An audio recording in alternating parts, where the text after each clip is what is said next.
Pork stir fry with greens and kaffir lime flavored rice. Ingredients: 300 grams, 1½ cups, jasmine rice. 750 milliliters, 3 cups, water. 4 kaffir lime leaves, torn.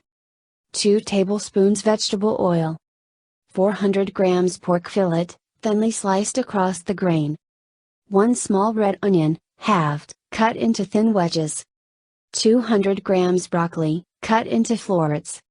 150 grams green beans, topped, halved. 2 garlic cloves, crushed.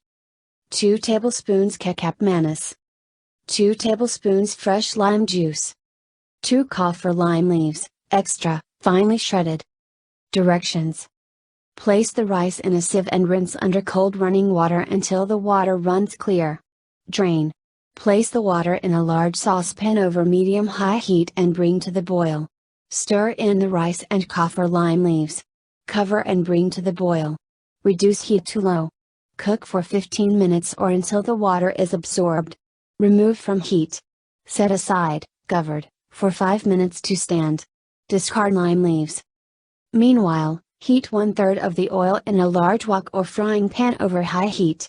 Add 1/3 of the pork and stir fry for 2 minutes or until browned. Transfer to a plate. Repeat, in 2 more batches, with the remaining pork, reheating the wok between batches. Heat the remaining oil in the wok over medium-high heat. Add the onion, broccoli, beans and garlic, and stir fry for 5 minutes or until the broccoli and beans are bright green and tender crisp. Add the pork, kecap mayonnaise and lime juice to the wok, and stir until heated through. Divide the rice and pork mixture among serving bowls.